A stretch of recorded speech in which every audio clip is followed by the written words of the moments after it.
जय हिंद साथियों देखा गया है कि महाराष्ट्र के बंबई में लोनावाला एक झील था जो भूसी डैम के पीछे था। वहां पर पर्यटक माने मानसून का छुट्टियां मनाने गए थे और वो लोनावाला झील था उसमें फंस जाते हैं। ये तस्वीरें बता रही है वो एक ही परिवार के 7 सदस्य थे और सातों सदस्य वो लोनावाला जो झरना था, झरना में फंस जाते हैं। और जब जानते हैं बारिश हुआ, बारिश की वजह से जो लोनावाला झरना था उसमें काफी तेज झरने में पानी आ गया था और काफी तेज पानी आ रहा था। वो एक शिला पर यानी पथरीली एरिया है, तो वहां पर एक पहाड़ी नुमा एरिया है। वहां पर जाकर के बिल्कुल पत्थर पर पत्थर को पकड़ के एक दूसरे के सहारे लोग खड़े थे, 7 लोग। और जैसे पानी का बहाव, झरने का बहाव तेज होता है उसी में सातों परिवार बह जाता है। उसमें 2 सदस्यों जो जिंदा बच करके आए हैं, बाकी 5 सदस्यों की मौत हो जाती है।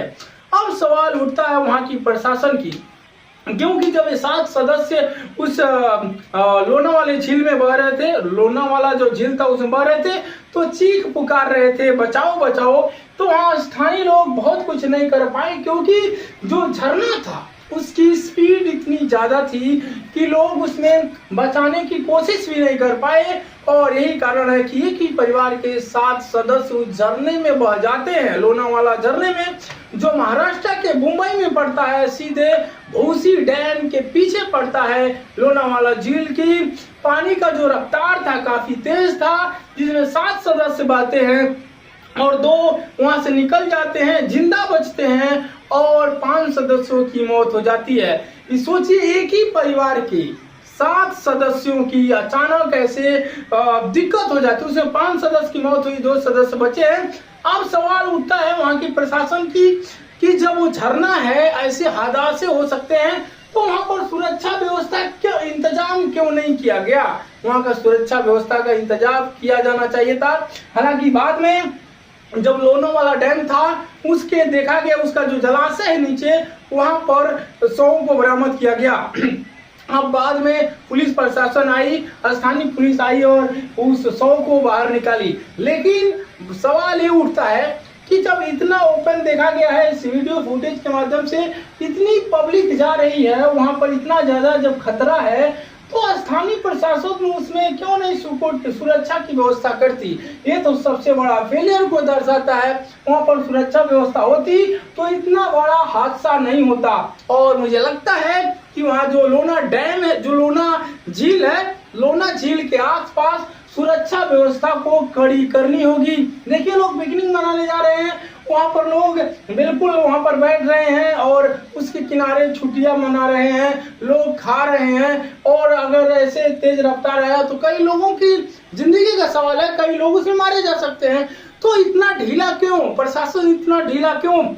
सबसे बड़ा सवाल सीधे महाराष्ट्र प्रशासन पर उठता है, मुंबई का जो लोकल पुलिस है उस पर उठता है कि किस तरीके से उन्हें अपना शासन व्यवस्था को चला रखा है कि इतना बड़ा जो डैम है, इतना बड़ा जो झील है, उसके आसपास क्यों नहीं लगाया, शासन व्यवस्था क्यों नहीं लगाया? ये सबसे बड़ा सिक्योरिटी फेलियर है। हालांकि मानसून में बहुत सारे परिवार घूमने के लिए जा रहे हैं, तो उनसे एक हमारा अपील रहेगी कि इस समय अगर जिसको तैरने नहीं आता, इस भयंकर मंजर को देख करके उसके बीच में, झरने के बीच में जाने की क्या आवश्यकता? आप दूर से भी उसका आनंद ले सकते हैं।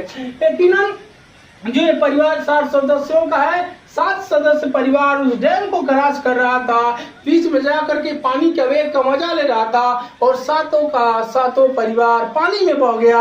हाँ, उस समय 2 लोग अपने जान बचाने में कामयाब हुए, 5 लोगों की डेथ हो जाती है। ऐसे हर एक परिवार को सबक लेना चाहिए कि इन डेंजर जगहों पर जाने से बचे। और बहुत सारे लोगों को तैरने नहीं आता, वो भी एकदम घूमने में काफी मजा लेते हैं और मजा के चक्कर में अपना जान गवा बैठते हैं। तो ऐसा कतई नहीं किया जाना चाहिए। अगर घूमने जा रहे हैं फैमिली के साथ में तो काफी सुरक्षा पर ध्यान दें, उनकी सुरक्षा पर काफी ध्यान देने की आवश्यकता है। और जो भी लोग सीनियर लोग हैं वो काफी सतर्क और सावधान रहने की आवश्यकता है, नहीं तो ऐसी घटनाएं होती रहेंगी जब तक उस परिवार के जो पिकनिक मनाने जा रहा है सपरिवार, उसके जो जो सदस्य हैं, उसके जो सीनियर सदस्य हैं, वो अगर जिम्मेदारी नहीं समझते तो फिर इसी प्रकार की घटना होगी और पूरा सब परिवार इसी तरीके से मारा जाएगा। तो आवश्यकता है क्या? सबक लेने की, सावधान रहने की, और जहां पर खतरा महसूस हो उस जगह पर जाने से बचे। इस छटाओं का दूर से भी तो आनंद लिया जा सकता है, लेकिन नहीं, बीचों बीच जाकर के आनंद लेना था, तो बिल्कुल ऐसा ना करें। हालांकि जिस परिवार के 5 सदस्यों की डेथ हुई है, वो परिवार किस पीड़ा में जी रहा होगा, तो भगवान उस दुख की घड़ी में उस परिवार को इस दुख को सहन करने की शक्ति दें, क्योंकि ये परिवार भारी दुख में होगा।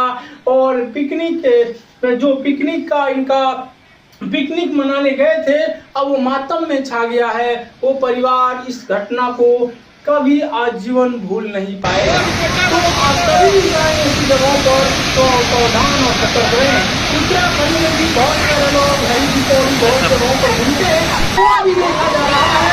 उत्तराखंड में भी काफी तबाही है, कार और फॉर्च्यूनर वैसे एकदम बढ़ती हुई नजर आ रही है, गंगा की धारा में बढ़ती हुई नजर आ रही है।